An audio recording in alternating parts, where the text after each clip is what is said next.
He took the plutonium out of it. Yeah. So right, he was carrying it around in his pocket. I know, because that's what you do with plutonium. You just So I guess Jack's sterile now, and he is. Probably don't have to worry about him impregnating anybody in the past anymore. Like we've been nervous about it every episode so far. What a weird family tree he's going to have. It's really confusing. Scattered all over history.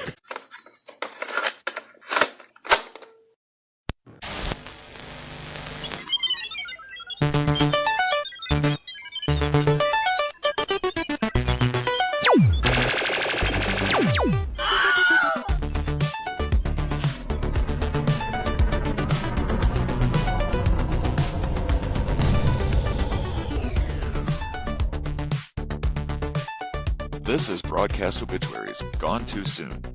We exhume a short-lived TV series, episode by episode, give it a proper eulogy, and answer the burning question, was it canceled too soon or not soon enough? Analysis, nostalgia, and our final verdict on TV's fallen heroes. Hey everyone, and welcome back to Broadcast Obituaries. I'm Aaron, one of your hosts. And I'm another of your hosts. My name is Rob, and it's great to be back. Great to have you with us. This season of our show, we are watching the 1997-1998 TV show Timecop, based on the JCVD magnum opus, also called Timecop. Magnum opus. It makes it sound better than it was. So Yeah, it weren't great. I'll also just say that. Yeah, it's one of his most popular movies, but it's got a lot of problems, which you can go back and watch that episode where we talk about it. That's right. It's the first episode of this season. That's right. Today we're talking about episode 5 of the TV show. It's called Rocket Science. This aired Monday, October 20th, 1997. Someone from the future goes back in time to World War II and helps the Germans. Logan goes back to stop him and, thinking he has, returns to the present, but finds a world wherein the Germans won the war. So he goes back in time to do it right. That's still the same terribly written summary that we read last time. It's so hard to read. I literally had to put in my own punctuation and deleted the incorrect words that didn't need to be there. It's a good idea. To make it readable. Yeah. It was a challenge. Yeah. Interesting episode that we'll talk about today.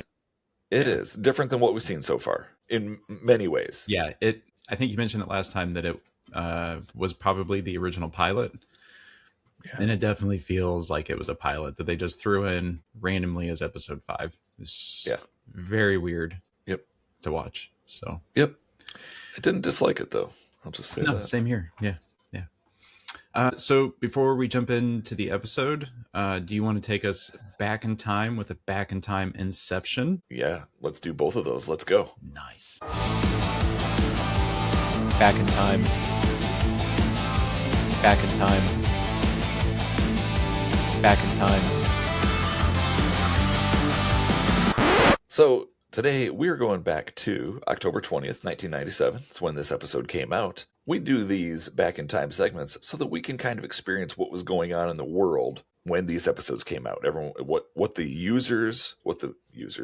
viewers were experiencing at that time, pop culturally. We do this to see how it fits in. So I was able to find a different music chart for us for this week. I don't know why I haven't looked this up before. I found the Billboard Modern Rock Tracks for this week.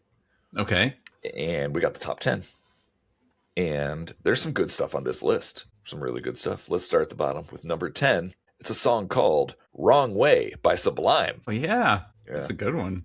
You're a Sublime fan. I am. I might be the only person that likes it, but I like that one. I think a lot of people like Sublime to some degree. I'm not a fan, personally. And of the 3 Sublime songs that I know, this is my least favorite, for sure. So it's your bottom 3 out of the 3 that you listen to. Yes. Yeah. It's no Santeria or the other popular one. Yeah. I'm blanking on it. When my dog runs away. What's that one called? I don't get angry at the building. I know the song. I can't remember. It's What I Got. What I Got. It's What I Got. What I got. I'm terrible at remembering song titles, but I can sing the whole song. So please do. No. We'll get copyrighted. Okay. I can't do it. All right. No, I think that's allowable. I think that's allowable. You just don't want to. Yeah. Number 9. I did not know this one. It is Oasis with Don't Go Away. Oh, yeah, it's a good one. You didn't know that one? I listened to it yesterday. It sounded vaguely familiar, but it was not really on my radar. Yeah. Yeah, it's a really good one. Okay. Number 8, another massive song from the 90s here. It is The Rascal King by the Mighty Mighty Boss Tones. Maybe I oversold that a little. You did. It sounded vaguely familiar. I was in the same boat as the Oasis song. This was obviously, Mighty Mighty Boss Tones had the impression that I get as their mega hit. This was like the second single. I don't even know that I would call it a hit, but it was the second single. Yeah. Yeah. Did you listen to them at all? Were you a fan? I wasn't either. I really heard the impression. The impression that I got. That song is very cool. I still like it to this day. Yeah. But none of their other stuff. No. I knew someone who had the album, and I popped it in once and gave it right back. Just have it back. I don't want it. Please. No, thank you. Yep. All right. Let's get to some songs that we know. Number 7, Criminal by Fiona Apple. Oh, I was just talking to you about that song like 2 weeks ago. I know. Do you remember this song? Yeah. Yeah, that's a good one. It is a really good song. I think it's the only Fiona Apple song that I know. But it is a very good song. And I know she has other hits. I just don't know them. I'm not familiar with them. And that's the only one I listen to. I should just put her albums on. I should just listen to her discography sometime. I don't know why I'm not doing it. Good. So yeah. Number 6 is Green Day with a song called Hitchin' a Ride. It's definitely a lesser known single. I don't remember that one. Yeah, it's off of the Nimrod album. The big song off of there obviously was Time of Your Life. Yeah, that was my high school song. That was everybody's high school song. Yeah. Yeah. Yeah, that's very true. Hitchin' a Ride, I honestly did not know that it was also a single off of that album, but it was released. And it is a fun song. I do like that one when I listen to that album, that is an album I do listen to pretty regularly, at least parts of it. I do enjoy that song. Number 5, we talked about this one a little bit last week, but the song is Everything to Everyone by Everclear. Yeah. Oh, so yeah, that's a really good one. It is a good one. This is the best music list you've had so far out of all the back in times. I told you this was going to be a good one. This is going to be a fun one. And it gets better, honestly. Even if the songs don't, the list gets better because it's fun. It's going to be fun. I feel like there's going to be some real crappy songs coming up now. Speaking of which, let's go to number 4. And number 4 is a song that we've discussed even once before on here. It is Tub Thumpin' by Chumbawamba. Okay. It's a guilty pleasure for me. I got that. Me too. When did that song come out? What year did that come out? This is our 97 list. This is our 97 96 or 97. I got that album Christmas of probably like 96, 97. Okay. And I listened to every song on that thing on repeat. But Tub Thumper was my favorite one. And I even listened to it yesterday while I was in the car. So that's awesome. Yeah. Guilty pleasure. I'm sure I'm the only person listening to it. Spotify's like, oh man, now we got to pay them some royalties. This one guy we haven't paid them in years. It looks like the album itself came out September 1st of 97. So you must have gotten it Christmas in 97. Yeah, it's Christmas in 97. Yeah. Okay. Yeah.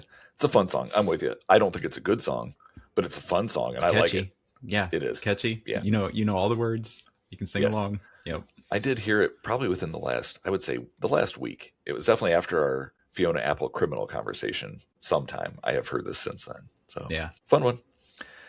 Number 3, I can't believe it's at number 3 on this list because frankly, it's one of my favorite songs. And I think it might be one of the greatest rock songs of all time. Just going to say, do you have any guesses? What's one of your favorite rock songs? What's the song you might think is awesome? I don't know. I'm terrible at guessing games. All I could think of is Home Improvement because that's what I answered every time. It is Home. Just kidding. It's a Home Improvement theme song. Yeah. I don't know. I don't do well getting put on the spot, man. All right. We'll delete that out. Just kidding. I'm leaving that in. Leave it in. Number 3, one of possibly the greatest rock songs of all time, Everlong by the Foo Fighters. Oh, you know what? Stupid. I should have said it because I was thinking that. It came up after I said Home Improvement. I was like, I bet it's Foo Fighters. Yes.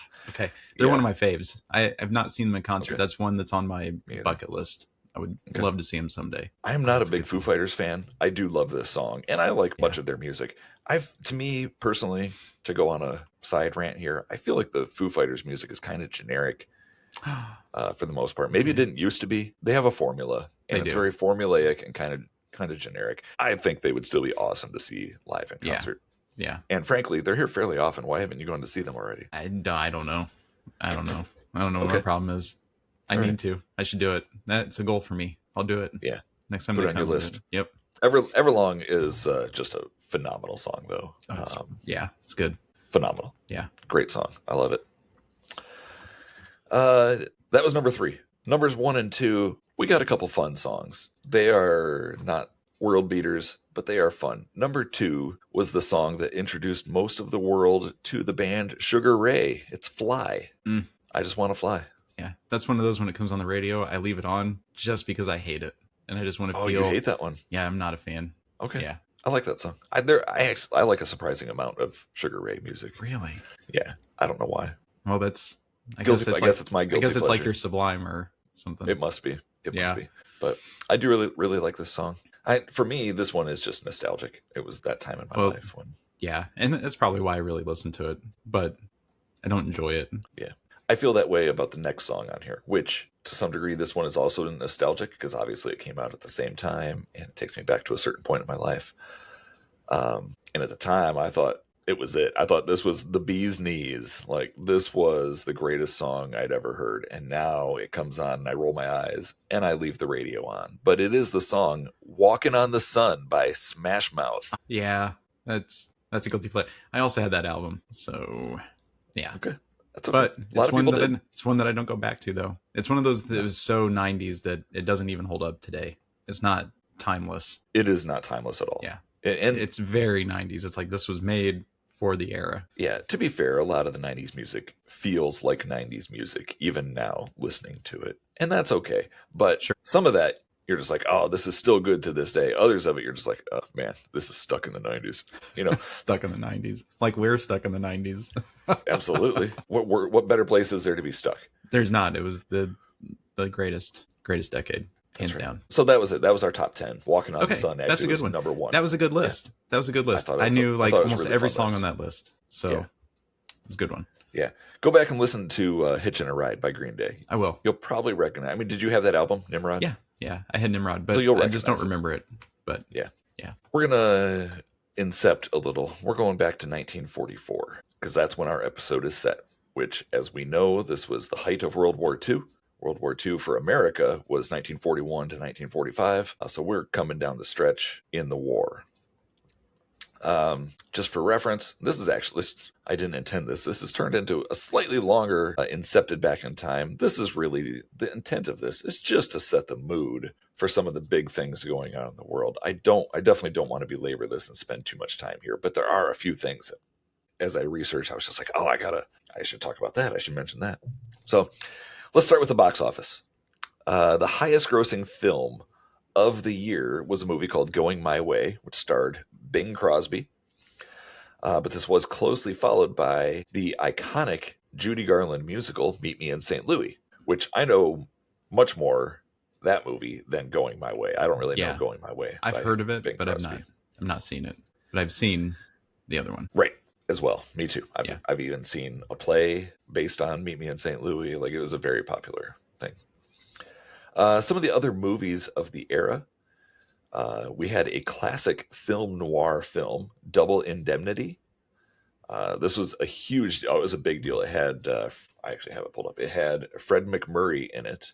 If you don't remember Fred McMurray, he was in Disney stuff way back in the days, like the Shaggy Dog. Do you remember the Shaggy Dog? No. I spent a lot of time watching old Disney stuff. Yeah. The Absent-Minded Professor. He was the original Absent-Minded Professor. Oh, they based okay. Flubber off of years later. Yep. Okay. Yeah. And if you grew up as I did, being parented by Nick at Night, they had a show on there called My Three Sons. He was the dad. Oh, okay. Yep. Yeah. Nick and Knight and I go way back. Me too. It was good stuff. So he was in this along with Barbara Stanwyck, and he's an insurance agent, and he meets her, and they conspire together to kill her husband so they can collect the insurance payout on it. But Fred's boss, I don't know his name, thinks that something is fishy about this, so he's investigating it. He's not investigating his own guy. He thinks that the wife murdered her husband, and that's what he's trying to figure out. He doesn't know that his own agent insurance agent was involved in it. So a lot of tension. It is considered one of the greatest films of all time, honestly. So wow. I've never even heard of it. Oh, really? Yeah, I've never heard of it. Oh, man. Double Indemnity. Because that Double Indemnity is a insurance clause. Right. Well, I know that. Didn't they make a remake of that, though? Like in the 90s? No. They made a remake of this in the 70s, but it was a TV movie. There was a movie called Double Jeopardy. That's what I'm in the thinking of. Double 90s. Jeopardy. That's I what I'm believe thinking with of. Ashley Judd. Yep. That's exactly what I'm thinking of. Okay. Yep. Not the same thing. Thanks. The same thing. Yeah. Apparently not. Anyway, that's a good one. There was a movie out in 1944 by Alfred Hitchcock. This is kind of right in the middle of his career. They had a movie called Lifeboat, where literally the entire movie takes place on a lifeboat. It's in the middle of World War II. A freighter or whatever got sunk. These people got on the lifeboat and they spend the rest of the movie there trying to get rescued. They even pull the German captain. Their ship got torpedoed at the same time. They pull one of the Germans on their own boat. So very relevant to the war as it was going on at that time. Sounds cool. I have not seen that one. I really do enjoy some old Alfred Hitchcock stuff, but mostly the stuff later in his career, like Vertigo and Rear Window, things like that. Yeah, same here. Yeah, I've heard of that one, but I've not seen it, which I should probably watch it because I've seen a lot of his stuff. So. Yeah, it sounds really good. And then there was a comedy out called Arsenic and Old Lace. That was a very popular film. It was based on a play. I've seen a version of the play. Yeah. Years on. Have you seen the movie, the original? Yeah. I watched it. Years ago with my mom. Years and years ago. Years. Yes. We were just a baby. Yeah. So those are some movies. Again, just a surface level representation of what was out. Let's look at our songs. And for the year, this is pretty simple. The top 2 songs of the year. One was called Swingin' on a Star. It's by Bing Crosby, and it's from that movie, Going My Way. And the next song after that for the year is by Judy Garland, and it's the Trolley song, and it is also from her movie, Meet Me in St. Louis. So the tracks. It's like the whole Titanic thing for us. Yeah, exactly. Yeah. Or, the song from Armageddon. You don't want to miss a thing. Right. Yeah. Or Kiss from a Rose. That one actually. Batman Forever. A movie and a song that are forever linked in my brain. I didn't know that it was in Batman Forever, honestly. Yeah. I haven't seen that movie in a while. Just a quick rundown of some of the other popular artists from this era. The Andrews Sisters were very popular. Yeah. Nat King Cole is a name. He came to prominence in this era. Ella Fitzgerald was a jazz singer. I believe I actually have an album of hers floating around the house somewhere here. Very cool stuff from her. And Frank Sinatra was just starting to get real popular at this time. He was like a teen icon here in the mid-40s.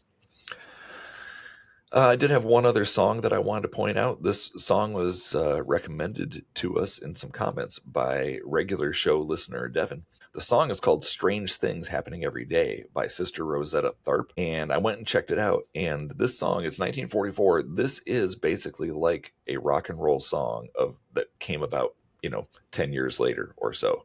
This feels very much like what Chuck Berry started to do, Little Richard and all that. And she is considered I think I saw somewhere she's called the godmother of rock and roll. Really?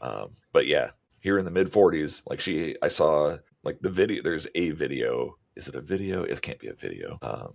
You can find footage of her playing because she lived many years. She lived into the 70s. So there is footage of her doing this song, but it is she's got her guitar. She's playing the guitar. She's plugged in. I read she's also one of the first people to heavily use distortion with her electric guitar, which is super cool. I love some distortion and some crunch. It was all coming about because of her, Sister Rosetta Tharpe. Rosetta Tharpe. Okay, I'm going to have to look her up. We have 2 other types of popular media here in the mid-40s. One was radio programs. Radio programs were huge because there was no TV. People would literally gather around their massive radios as a family and listen to these shows. Some of the popular shows, these are the most popular shows in 1944 were all comedies. And I think some of that was just people trying to find escapism from the war. They got to laugh. Yes, absolutely. The most popular show was called The Pepsodent Show because shows were often named for their sponsors. This was The Pepsodent Show with Bob Hope. And he was, even at this point, he was active among the USO, visiting troops, going to, the European front of the war. But this was his show here, a very popular show. There's also a show called Fibber McGee and Molly. And the Jack Benny program. I'm familiar with Jack Benny. And the Red Skelton Show. These are all very popular comedies on the air. We did have a few other programs. There was a show called Suspense. This was a thriller anthology on CBS because what we think of as TV networks used to be radio networks. There was a show that kind of told war stories called The Man Behind the Gun. And there was a program on called The Guiding Light. This was a soap opera just on the radio. I didn't know You know? that. Yeah, that's where it started, was as a radio show. And then I believe Guiding Light was a TV soap opera. It was, later, yeah. right? Okay. Is it still on? I don't even know. I have no idea. Yeah. I didn't look that far. One other very popular type of media at this time, it was comic books. Comic books were huge in the 30s and 40s. And we've barely talked about comics on the show. You and I are both massive comic book fans. We are. At this time, comics were dominated like by one company, and that company was Timely Comics, which many people might not recognize the name of, but it became Marvel Comics later on. But they dominated due to their wartime superhero comics. And a lot of that was like Captain America out there fighting Nazis. Yep, punching Hitler. Punching Hitler, absolutely. I believe Superman was the first superhero to punch Hitler. But that happened like back in the 40s. I think Captain America actually did it here a little later in the 40s, mid 43, 44, somewhere right around here. But cool stuff. I like Captain America. I actually bought that comic book. Not this the original, book, but no, I wish. You are rich. Is that just your pocket change you use? Not anymore. I just spent all my money on, Captain America number 14. Yeah. Just kidding. No, I was buying Captain America comics back in the 90s. Yeah. Before I had taste. Just kidding. I was all X-Men and Superman and Batman in the 90s. That's all I was buying. I was Avengers related stories for sure. So Avengers and characters that were in the Avengers. So that took a little longer than I wanted. We're a nostalgia program here, right? Is that what you call us that? Yeah. A rewatch / nostalgia program? Yeah, I would say so. That's all we're doing. The 40s is a little bit out of our nostalgia range. But our range is the 90s. Our range is the 90s. It's fun to expand beyond that a little bit, but I don't want to spend too much time back there. We got to get back to Timecop and all these other things. So that's the end of the back in time. But it did remind me of something else that we should mention. This coming October, you and I are going to see the Smashing Pumpkins. Oh, I know. I'm so excited. Me too. Yeah. It's going to be awesome. Yeah, that's going to be a really good show. Yeah, I've not seen them yet. No, I haven't either. Yeah, that was one that's on my list. Yeah. If only it was the Foo Fighters. Which would you rather see between the two? Either answer is fine. I'm not going to judge. Smashing Pumpkins. Okay. Yeah. Yeah. Me too. Yeah. They're more creative. Yeah, and they don't do a whole lot of new stuff, so no, they're harder to see. Yeah. And I've got tickets in June to go see the Dead South. That's gonna be cool. Yeah, that's gonna be super cool. I would love to go to that. If I was not out of town, I would have bought tickets as well. But we'll be on vacation that week. Yeah, that'll be a good one though. I love me some bluegrass covers. Oh, it's fun.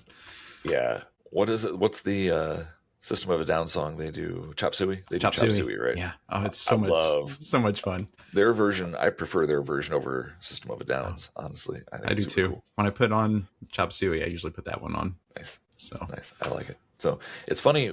We talked about Smashing Pumpkins before and some of their albums, and I had said that Siamese Dream was my preferred of their albums. Like that was my favorite album. And I think you landed on the Melancholy and Sadness side. Yeah.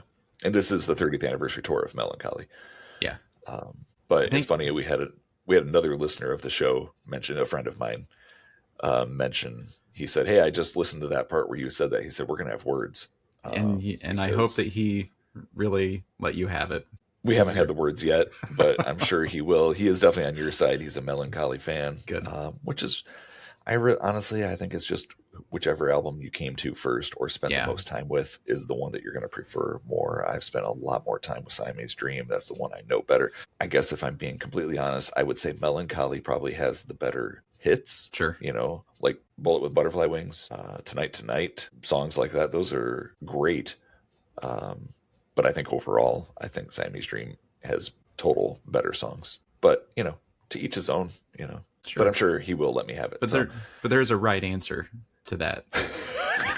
Let's just be clear. Sure. And it is Siamese Dream. All right. So, you know what we didn't do last episode? What's that? We did not do a movie in a minute. We did not. And I think because we flirted with the idea of not doing them anymore. We did. So we hesitated, but I think we enjoy doing them. So I think we're going to do them anyway. I have a good time with it. And you know what? Yeah. In the end, the show is for us. Right. This is our thing here. I actually contemplated doing the intro today. If you hadn't said, you mentioned our show name, Broadcast Obituaries. If you hadn't, I was going to say, "Hey, and I'm Robin. Welcome to the Hangout. This is where we just hang out and talk, and we're having a good time. You're just listening to two friends having a discussion." Yeah, and eventually we'll talk about an old TV show. Right.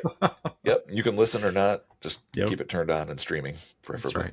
But yeah, so this show's for us, and I like the movie in a minutes, and even if they are not our most popular bit, I think we should still do some. Yeah. So you said you watched a movie this week? Yeah. Oh Right. my gosh. So I watched Pleasantville, and I watched Pleasantville with my 14-year-old daughter without remembering a lot of this movie. And we did fast forward through some scenes, but still good. It is PG-13. It was just weird, but yeah. So we watched Pleasantville. It was like the first time I watched it. I don't remember most of it. Okay. You mentioned this, and I went back and checked. I thought I had seen it. I'm pretty sure that this movie passed me by. I don't think I saw this movie. It's cool. It's worth a watch. Well, I am looking forward to hearing what you have to say about it. Would you like me to start it? You want me to go first? Okay, hold on. Yes, I do want you to go first. I guess we should have mentioned everyone. We Right. might actually have 2 movie in a minutes here today, so we will just see. Maybe not. Either way, Aaron, you get to go first, and your minute begins in 3, 2, 1. Go. All right. Pleasantville, starring Tobey Maguire, Reese Witherspoon, and Don Knotts. Right? I know. Awesome. Weird. So Tobey Maguire, they play twins. Tobey Maguire plays the nerdy weird guy who's obsessed with this TV show called Pleasantville. It's this old like Leave It to Beaver style show. They get in an argument about who's going to get to watch the TV for an evening. They break the remote control. Don Knotts shows up with a magical controller. Then they start fighting over the magical controller. They push the button and they get beamed into the TV. And Don Knotts plays this weird, crazy guy who's like, I've been looking for the right people to send into this show forever, and you're a super fan, so here we are. But basically, Reese Witherspoon is like this crazy, sex-driven teenager, and she infects Pleasantville. And as they infect things, everything starts turning to color because these people are realizing that life isn't really just black and white. There's more complexity to it. They can do more. And is that my time? Time. Dang. Yeah. But that's pretty much the movie, right? Okay, that's interesting. Pretty much the movie. Yeah. Honestly, a really cool concept, and it gets a little weird, but by the end of it, there's a really good like moral, right? Because you're in this town where people are black and white, and there's people that are full color, and the people that are black and white are stereotyping them and segregating them and wanting to do away with them, and so it gets really interesting. But it's if you've not seen it, I do recommend watching it. Screen it if you're going to watch it with a teenager who is not okay with some things, so just to see if it's going to be okay for them. But it's PG-13. Don Knotts is fun in it, like he's cool, so it's worth Little it. Bernie. Yeah, Nice. Yeah. Okay. Yeah. I have not seen it, but I have definitely heard about it much over the years. I should check it out. yeah. I think 1998 is when that came out. Okay. So you got to watch it. You would like it. Yeah. It's one of those you like. Sounds right up my alley. Jeff Bridges is in it. I love Jeff William H. Macy. I love William H. Macy. Yeah, I love Don Knotts. Yeah, like that's a great cast. Tobey Maguire's okay. Yeah, yeah. I mean, he was better when he was Spider-Man. Other than that, meh. Yeah. I don't know. So cool. All right. So that was my movie in a minute. So okay. So we are 48 minutes in. We should probably get to the episode for the day, but I think this will be pretty streamlined. I won't say I'm going to speed run it, but we'll kind of zip a little bit if that's okay. All right. And you just tell me to shut up if you want to interject something. All right. Is that what I should say? Yeah. Shut up. Yeah. I might cry every time you say it, but you can do it. I'm not going to cry. Perfect. Yeah. So I'll just do like this. Just wave. Yeah. Panic. Yeah. Act panic. Try to see me. Yeah.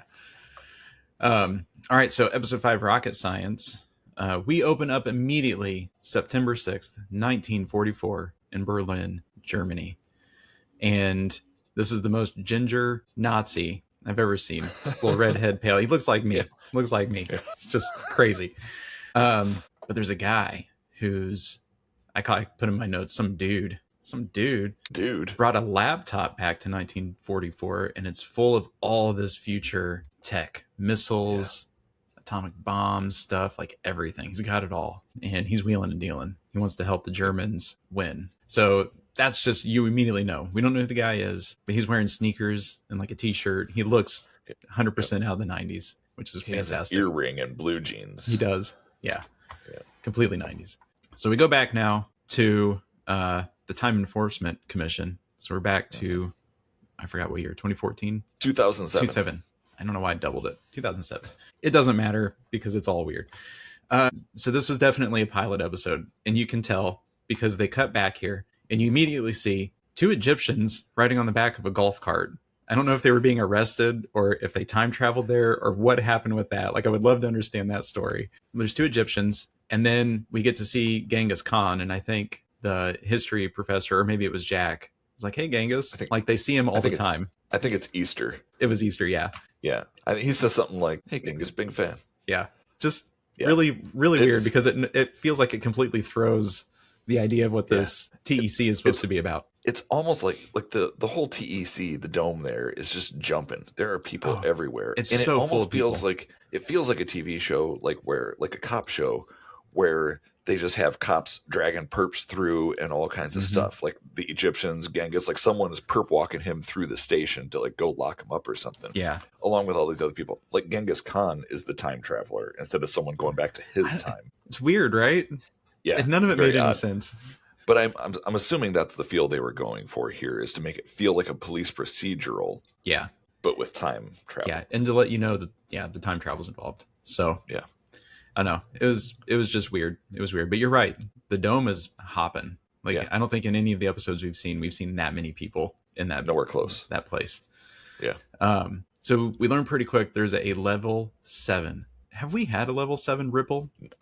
I think it's the biggest, the highest. I know this is the highest ripple we've seen so far, and this is pretty bad. And they know that it's from 1944 Berlin, Germany. Yeah, is what's interesting about the pilot is that Easter has an entire team of historians. Yeah, like people that he's working with, and I honestly like the dynamic. Did you enjoy it? Like when they go into his office and they're kind of chit chatting about what's going on, and yeah.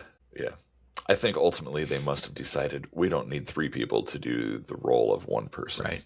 Even if the banter and the dynamic is good. What is the purpose of all of those characters? And I think they had to get rid of a couple of them. There was one thing about these guys, like he's chewing out or bantering with one of the guys, one of his subordinates there.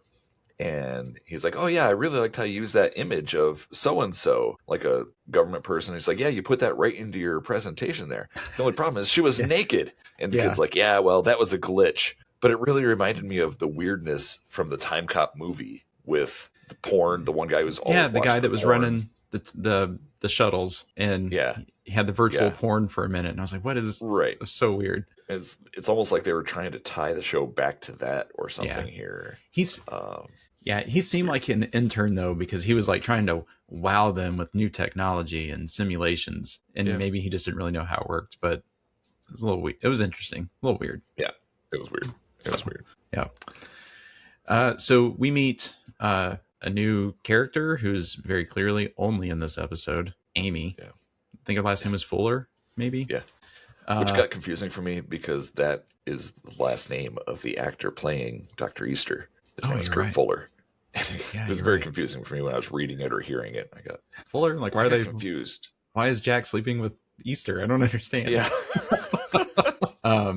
But I think, and this is where it got a little confusing because I was like, I'm pretty sure this is a pilot, but then at some point, like they talk about that Hemmings is away. So I read that was added later. Oh, okay, they cut it in to make it work. They added it in to make it fit, to make this seem like the episode should have been here. Gotcha. Yep. Yeah. So we learned that Jack and Amy are pretty close. They're obviously an item. They're a thing. And real quick, through all this, they're going to send Jack on like the 3rd mission of the week, which apparently is a big deal. And it didn't seem like any of this has come up before. Like he could go on a mission every day, but this one, they're acting like it's a huge deal that he's not getting any rest in between, and just a little weird. Yeah. But there's one thing about this. Sorry. Wow. Hey. Yeah. When they talk about this massive temporal rift, this level 7 ripple or whatever they want to call it, they say if we don't stop it, it's going to run right over us, which I thought was a pretty interesting little way of putting that. It almost makes it sound like, it made me picture like an actual ripple to where it starts in one place, and then maybe that's why they can see it. The changes haven't caught up to where they are yet. So it's like it takes time, so they can start looking at like history in the 50s, and they're like, well, all this is changing. We can see the ripple coming. Like just takes... exactly. Oh, that's and cool. If it's a small one, then it takes longer. But if it's bigger, then it's going to, move faster and get to them faster, and then wipe them out, and they won't know about it anymore. Yeah, that's kind of how I saw it. Oh, that's cool. But it was an interesting. I didn't make that connection. Throwaway line. It was a very quick line that they put in there, but I like that idea. That makes me much more willing to accept some of the goofiness Right. around these things. All the goofiness around it. Yeah. No, that's cool. Yep. So so they're going to send Jack back to 1944, and he uses I forget what the tech is, the mind download tech, right? So he gets in his pod, and he gets a flash in his face, and he knows all this stuff specifically about the spy that he's going to meet coming up. Yeah. Specifically, Hannah Schmidt. Hannah Schmidt. Yep. So he gets back to 1944, and we feel like it's always fun to see where he's going to land. Yeah.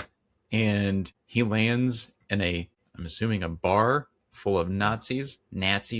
Yep. And he goes sliding across the table, says the one word he knows in German, and they all immediately decide that he has to die. Yeah. So they start No shooting. questions.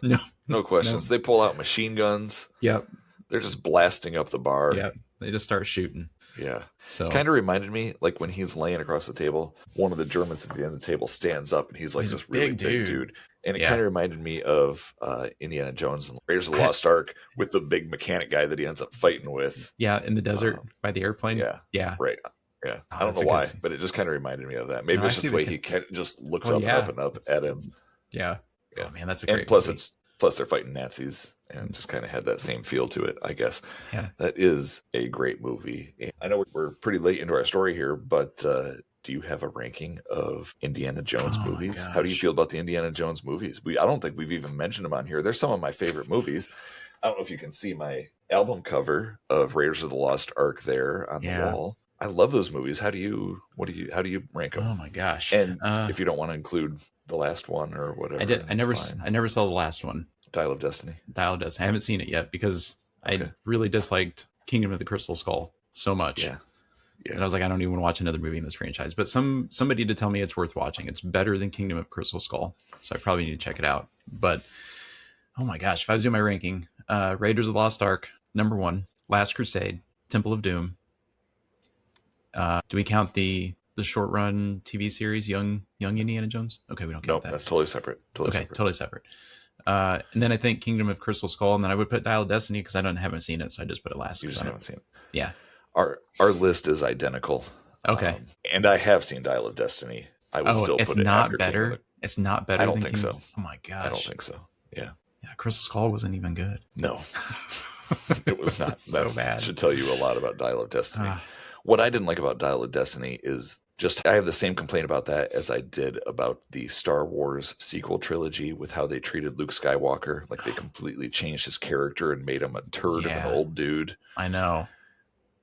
And which even Mark Hamill is like, this isn't Luke Skywalker. Like he's on record as saying they changed his character. It's the same thing. They did the same thing with Indy in this movie.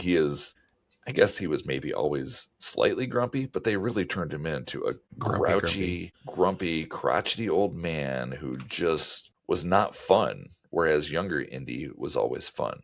He was just no longer fun.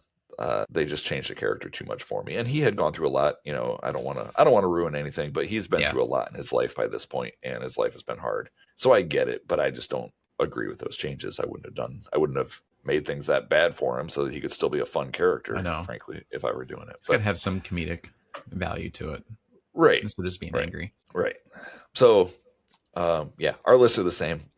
For some people, I've definitely heard a lot of people say Last Crusade is their favorite, and I get it. I'm okay with it. I wouldn't be mad. No. Now, if somebody said Temple of Doom was their favorite, I'd be like, you're insane. What's wrong with you? Right. Exactly. Yeah.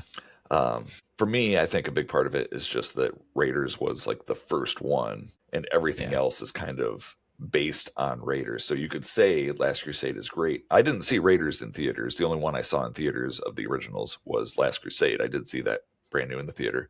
But I still feel Raiders is the superior movie because without Raiders, which is a perfect movie, you wouldn't have Last Crusade. Yeah, that's very true. I agree. I never saw any of them in theaters. Oh, wow. Not even Kingdom of the Crystal Skull? No, I watched that on TV. Okay. I think I did too. I rented it. So I've only seen 2 of them, Last Crusade and Dial of Destiny. I did go see Dial of Destiny in the theater. That's a good spend of your money, bud. Getting a little jab in. Yeah, I know. Well, apparently I enjoy throwing away my money because I went to go see Mandalorian and Grogu this past weekend. And, you didn't tell me how it was. I did not, did I? Yeah, it's a movie, I guess, kind of. Yeah, it's a thing. It's a My thing kids that you did. liked it. My kids all, it's a thing that I did. I went to go see that thing. My kids all liked it. It's fun and it's cool. You know, it's a Star Wars thing. There's not character development or a very good plot, but it looks cool and there's fun stuff happening on screen. I'll just say that. So Yeah, I think it wasn't that's the worst thing point. in the world. I think that's the point. It is. Eye candy. That's what right? it's turned into. Yeah. Yep. All right. So back to our regularly scheduled I'm sorry. episode. I can't say regularly. Regularly? Yeah, it's like judicial. You just always sound drunk. Judicial. Did you ever watch 30 Rock, the TV show? Yeah. Yeah. There was one of the characters on there was in a movie for a while called The Rural Juror. And every time they said the name, The Rural Juror, it's just hilarious hearing that name. I still walk around talking about The Rural Juror all the time. That one. Yeah. Yeah. It's so hard to say because nobody can say rural. Rural Juror. Yeah. Anybody who says it right has to slow way down and concentrate. Yes. Yep. Otherwise, it just sounds like you're mumbling. Yep. Sorry, I'm very distracting today. No, it's all right. All right, so back to Jack. So he's escaping. He's escaping the Nazis. They're shooting at him. Yep. Somehow he just runs out the door and around a corner, and they never find him. But he finds a Nazi. He knocks him out, steals his clothes. So now he's an officer, Nazi officer, I guess. So, and then really quickly, he immediately runs into Hannah, the spy. It was so convenient. Yeah. Like literally just on the street. I'm just like, wow, she's right there. Yep. He knows exactly who she is. And he's going to try to get her to help him find the person who's giving out these secrets, who's traveled from the future. But she won't do it. In my notes, I put, he's going to help the spy to get more spy, because that's what it turns into. She's trying to get information on her own, a list of people. And she's like, if you help me, I'll help you. So they concoct a plan where he's going to try to get into this Nazi headquarters to get this list for her. So I miss anything on that? Is that pretty? I think that's pretty much what they're doing. Covers it. Yep. Yeah. So he sneaks into the Nazis' headquarters, I guess we'll call it. Hannah, the spy, throws him a nice little distraction. She pours some tea on one of the Nazi officers. Yep. And hot tea. Yep. And Jack runs right by. He does the classic, like, not obvious. Literally. Like, don't look at me. Yeah. As he's running up the stairs. And of course, he gets spotted. There's one Nazi guard who's like, that's a weird thing to do. Like, he should have just walked in. By the time he gets to the top of the stairs, there's two Nazi guards that are on him. Takes care of them pretty quick. You're yawning. This episode is boring. Yeah. So I had to call you out. Apparently. You can cut that. But he takes care of these two Nazi guards, which is pretty cool. He takes them out pretty quick, you know? Yeah. He uses a fancy bat kick. Did you catch that? Yeah. It's like, I don't even know if that was a real thing that any martial artist would ever do, but he did it and it worked. He knocked that guy right out. Future martial arts. It is future martial arts from the distant future of 2007. Yeah. He completely forgets that he's looking for the list for Hannah, for the spy, and he manages his way into this room where he locks the door, and guess what? There's future guy standing right there in muscle shirt, blue jeans, tennis shoes. Yep. He sees the laptop. He goes over, talks to the guy, threatens him, gets the laptop, but then the Nazis break in. Yep. But he thinks he's solved the case. This is like the end of the episode, right? So he's got the laptop, he's got the information. He does his little time watch thing. He dips into his portal to go back to the time valet, pick up his pod, and head back home. Nazis come in and they just start shooting, because that's what Nazis do. They just start shooting. Yeah. They don't ask questions. Nope. They just start shooting, and they shoot this poor American from the future who's there. But then Jack gets back to the future. Do you think it's okay, Rob, when he gets back? Do you think everything's normal? It's not. Too easy. Yep. The Nazis won. He didn't succeed. The Nazis won. He got back to the TEC. They got a skeleton crew there, and it's run by Nazis. Yeah. Fuller. Yeah, she's a major. She's in charge. She's a major. Yep. Yeah. The only cool thing about this scene is he gets captured by the two Nazis, but he takes Fuller, holds her hostage, and then convinces the two guards to knock each other out, essentially. I nailed the wrong guy. You're not from here. That's that right. So, I'm going back. You two, drop your weapons. Draw your nightstick. Good. Now hit your buddy with it, hard. Well, it's either that or don't shoot.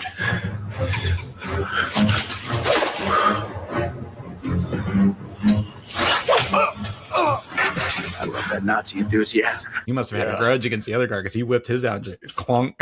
was over. Yep. And then he handcuffs the other guard and then knocks out Fuller and realizes that he's not found the right person. And there was still information back in 1944. So he's programs the pod, jumps in it, takes off, and he goes back to 1944 again. So he took like all of 2 minutes to escape the Nazis in the future, which is pretty cool. But I mean, he's Jack Logan. That's right. All right, so he gets back to 1944. He sees the other spy, and just classic Jack. What I'm going to tell you is going to be very hard to believe, but it's the truth, I swear. Harder to believe than seeing you vanish? Well, yeah. I'm from the future. I'm not supposed to tell you, but I tell everybody, all the women that I encounter in the past, I'm a time traveler, and this is what I do. And pretty typical there. But now we get the fun, like where he gets to see himself, right, in the office in the scene he just came from. So he's like back. Yes. Oh, sorry, he comes back in time onto a roof this time, holds on to a drain spout, and like you think he's gonna bite it. Obviously he doesn't. But luckily he was right in the building he needed to be. That's where he landed. So he watches himself go through, get the laptop. He watches this poor guy get killed, and then he sees the guy. Named Renneker. Yeah. Renneker. He sticks around long enough to see himself disappear, and then here comes the American. They had set up a decoy. He's British. Isn't Is he he British? I think he's British. Oh, maybe. I thought he was American. He sounded American to me, but maybe his accent was just, I don't know, Rob. Are you sure? I'm pretty sure he was American. I'm not sure.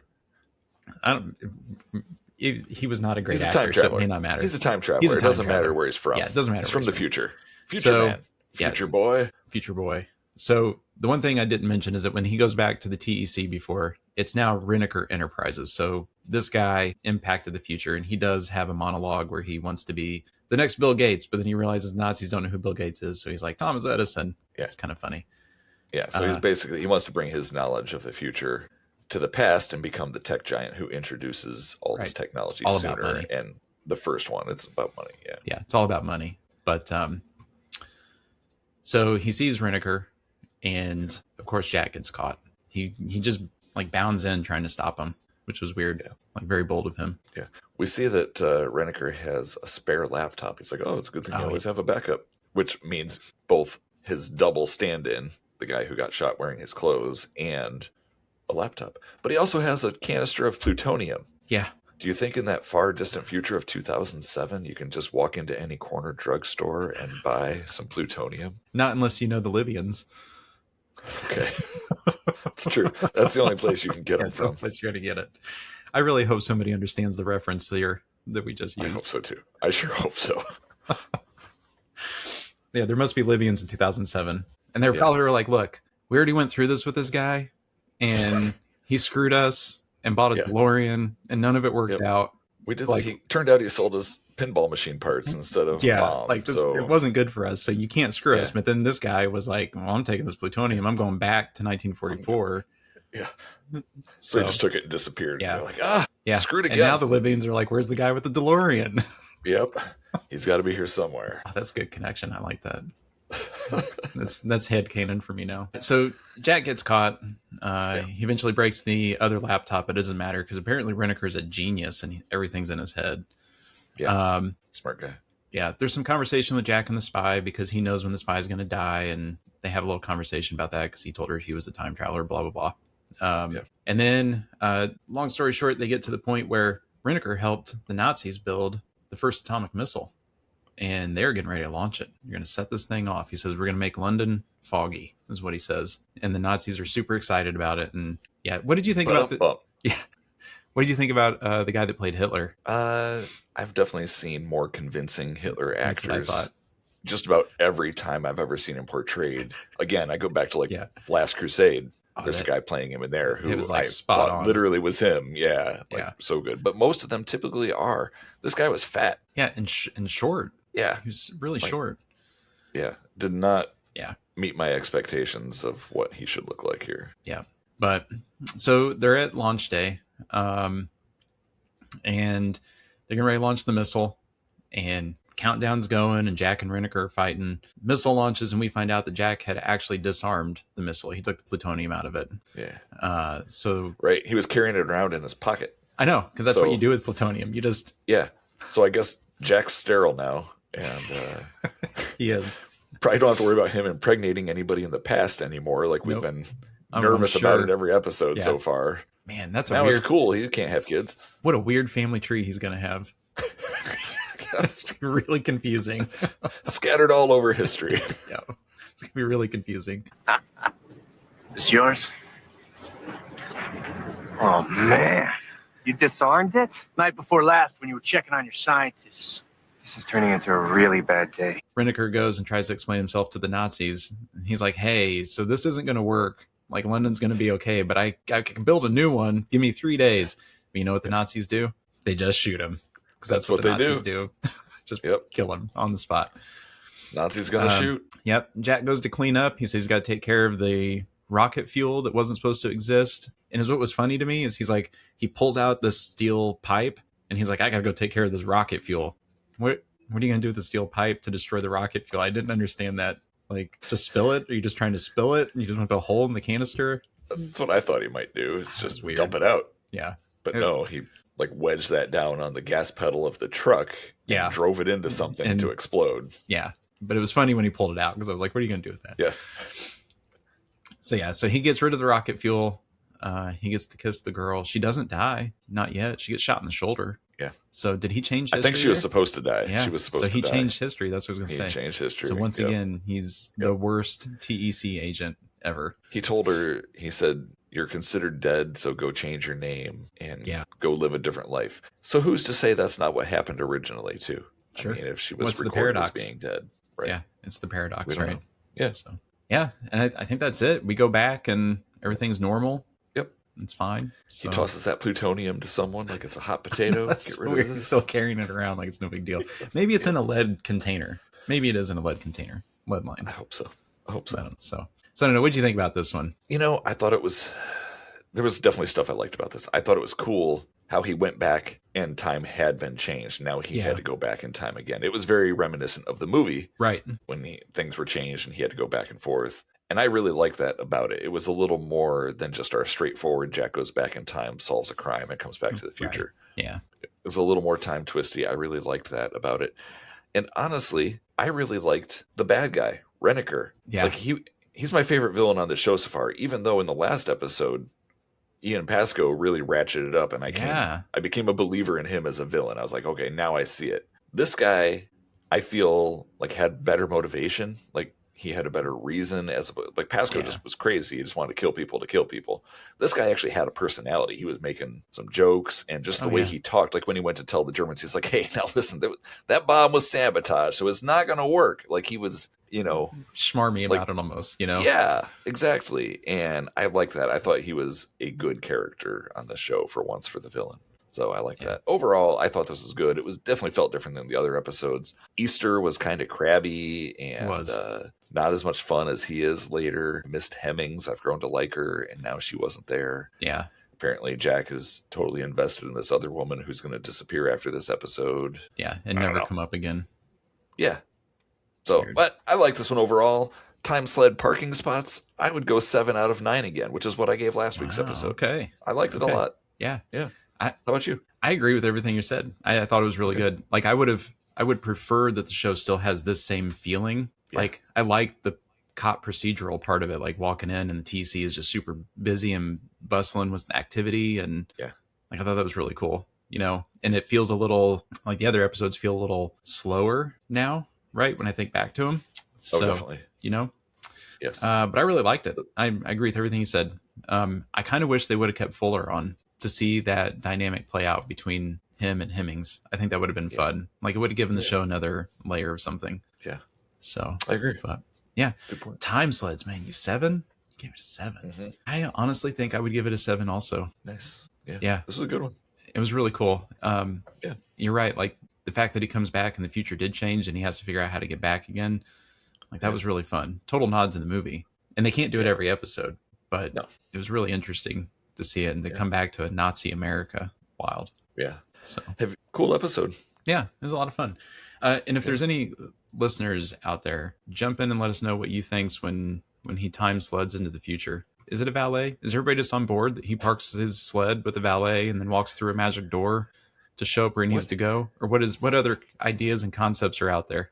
Right. That is my main burning question from the movie all the way through the show. Weird. You need a time sled to travel back to the past. But when you show up in the past, you just are walking or fall or something. You're just there. It's random. And then you trigger a watch to time bubble out of there. And then all of a sudden you're sitting back in your time sled again when you show up in the future for us. They're present. I don't understand the mechanics of it. If you have any theories, let us know. Yeah. Let us know. Otherwise, we're sticking with what we got. Right. Time valet. Yep. Time valet. Parking everybody's time sleds for them. If you got something better, let us know. Maybe we can talk about the the best theories that we see. Yeah. I see, and I know if you might be listening on Spotify or Apple or one of those other services, we are also on YouTube. Seems to be where we get the most comments is on YouTube. I'm not sure if you can even leave. You can leave comments on Spotify. You can. Can you really? Yeah. Okay. Yeah. I've never looked. Hopefully, we don't have a whole bunch of messages sitting out there. I've never got a notification, so I don't think we have. But I'll double check. I should check. Good idea. Yeah. So. Hey, we have a pretty short episode summary for next time. Should I read it for us? Pretty short. I don't think it's short. You can read it, but I'm going to watch to see if you're reading the whole thing, if you're summarizing. Okay. All right. Here we go. So next time on Timecop, the next episode will be episode 6. The episode is called Alternate World, which is interesting. It aired Saturday, June 20th, 1998, which is literally 6 or 7 months after the episode we just talked about. 6, 7. Sorry. Man, I know it's dead, but every time I hear it, I'm going to say it. I really thought it was. All right, here we go. A time deviation is detected in 1989 in Jack's hometown. And when they pinpoint the date, Jack says it's of great significance to him. That's how I would say it too. That date is of great significance to me. That's how normal people talk. Yes, absolutely. Wherein he goes back. Just kidding. It doesn't say wherein. When he goes back, he finds the person from the future, a TEC cop, whom he turned in for trying to make his own time sled. While there, Jack may have crossed paths with his younger self. When he returns to the future, everyone who knows him believes he is a criminal and arrest him. And the guy he brought back is with the TEC. That sounds good, but wait, there's more. I feel like a 12-year-old wrote this. The guy you brought back. The guy he brought back. Yeah, that might be how I talk, but I did not write this. Literally, I'm just reading it. There's more. Jack tries to convince them that history was changed, but is unable to. He takes Hemmings hostage, and when he reveals to know intimate details about her and TEC, she thinks he could be telling the truth. So he has to go back and correct history. But how will he do that, since TEC is the only one who has time travel technology? The end. These are the worst summaries that we have read for any of the shows that we've watched. Specifically these last 2 episodes, or the last episode and the new one that we're watching. They really are. If they had AI back in 1997, 98, I would think that is who TV Guide employed to write these descriptions. Yeah. With completely different directions on how to write them. Yeah. Like this is just like they loaded this information into the TV Guide and they just told the intern, nobody's going to watch this show. Just do the summaries, like whatever you want to do. The whole summary. Just do the something. Whole summary. We're not even going to check it. Just write it and be done. Just write it and post it. No one gives a crap. Nobody cares. So funny. It does sound like a cool episode. It feels Sliders-esque to me, like Sliders adjacent a little bit, right? It's also kind of similar to what we just watched. It's true. Well, I mean, it's Timecop, so right. Yeah, it is time. He goes back in time, goes back to the future. Time has changed. He has to figure out how to go back and fix it again. Yeah. So similar concept right after we just said, well, you can't do that every episode. Yes, you can. Well, apparently they're trying. Yep. They're going to try. Yep, you can. Yeah. So I'm excited for it. It does sound good, honestly. Yeah. And it does sound Sliders-esque. It'll be cool. We got to figure out a way to watch Sliders. Like, I don't know what it is for us. That's a long show for us to watch. That'd be 80 episodes. Oof. Yeah. That would be a lot for us to try to do on our show here. We really, just in all honesty, folks, our first season was a 21 episode show that we shrunk down into 19 by combining a couple. Yeah. And that was kind of hard to do. It was. Yeah. I can't imagine watching a show that is 3 or 4 or more seasons long. I think Sliders might have been 5, although a couple seasons were short. Yeah. That's a lot. It is a lot, but we could do it. And maybe we Yeah. split the seasons. Maybe we don't do them all at once, back to back. That's true. So I'd be up for that. Or maybe we could just talk about a full season in one episode. Don't have to do the recap, just kind of talk about what we like from the whole season. But we'd both have to watch the season. yeah, All that sounds like a lot episodes. of notes. You know how I feel about notes, Rob. You don't do them. That's how you feel about it. Winging a prayer. I only take notes for work. So if it takes us a month to watch a whole season of a show and then we record it a week later, you won't remember anything from the first half of the season. Yeah. We'll have to figure out some kind of premise. I would love to watch Sliders. I bought it recently, the whole series. Yeah, I remember that. Like 4 or 5 DVD, like one collection. It's $20. Hard to beat. I would love to watch that, but we'll figure out a premise. Really cool show. Yeah. Do we have anything else to talk about today? What else we got? No, I can talk. I got time. No, we recorded for an hour and a half almost. I know. An hour and 24 minutes so far. So, but it's been good, and I've been happy to be here. Me too. So me too. I enjoy these conversations. So I'm glad we started this show, The Hangout, where we can get together and talk. And then eventually talk about an old canceled TV show. Yeah, eventually. That's funny. All right. Well, thanks for listening. Thanks for tuning in. Make sure you like, subscribe, get out there and leave some comments, right? Let us know what you think about time sleds and time valets and what he's doing in the in-between. We really need some new theories on this one. There's got to be a good reason, I hope. Yep. So, or there's not. That's fine. So it's possible too. Yeah. Very possible. So I have been one of your hosts, Aaron. I am also one of your hosts, Rob. And thanks for listening, everybody. This has been Broadcast Obituaries. Have a good one. See you next time.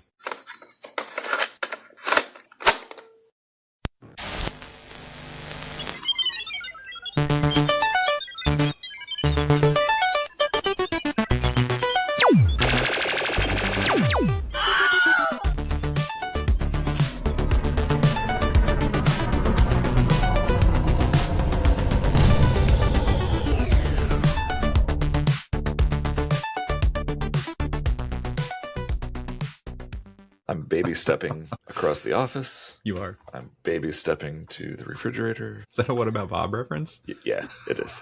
It is. Nice. I love What About Bob. That's a good one. I saw that I've probably told you this before, but I saw my mom took me to see What About Bob at the drive-in, and the double feature was Batman. And I begged her to let me stay and watch Batman, and that's where I saw Batman for the first time, was at the drive-in. That's awesome. That's awesome. So I have very fond memories of both movies. I would too. That's incredible. Yeah. So tell me about Resident Alien with Stanley Tudic.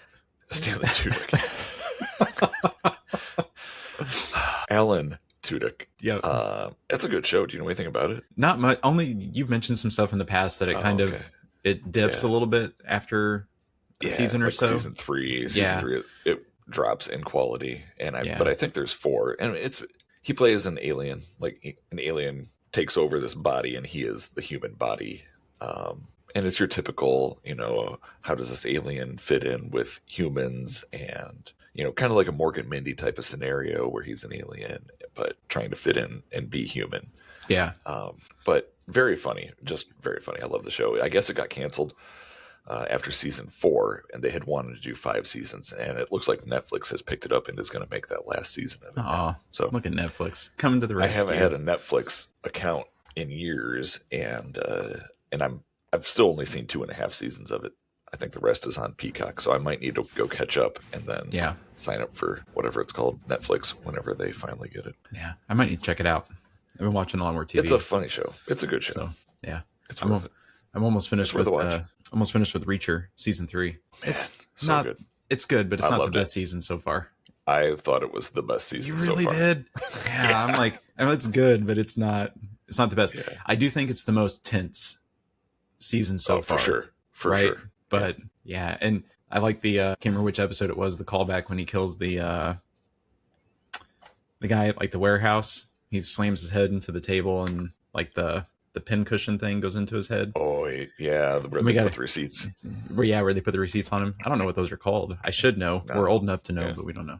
Right. But I like the callback to when he killed that guy in like season 1, and he was trying to get him in the trunk, and he couldn't make him fit, so he just kept breaking legs until he could just like fold him in. And he did the same thing with this guy trying to get him under the desk. He's like, just crack that leg, and I was like, oh, still hurt. Seeing him again, even. Yeah, it's a good show. They're good books too. I really like the Reacher books. I have read them all. The new ones, Lee Child stopped writing them a few years ago. There were 2 movies. They were both out. So he definitely made some money off of those, but they were not incredibly popular movies. I don't know the writer of the book that a movie is adapted from, depending on how popular it is, like they may not make a lot of money. Reacher was always a pretty popular series, so I imagine he made a good chunk, but it probably was not a fortune. Like he wasn't, I don't know. I was going to say, if I made that kind of money, I would be like, hey, I am rich now. To him, it might have been a drop in the bucket. Yeah, they're like, whatever. Maybe it was $100,000. I don't know. Yeah. But to him, that would be nothing. That is pocket change. Change. It's whatever. To me, that is a life-changing number. Yeah. Makes me feel bad to be a poor person. Right. Dude, being poor sucks. Yeah. I mean, I literally have pocket change. Literal change. Yeah, that expression is pretty inconsiderate of poor people like you and me. It's funny.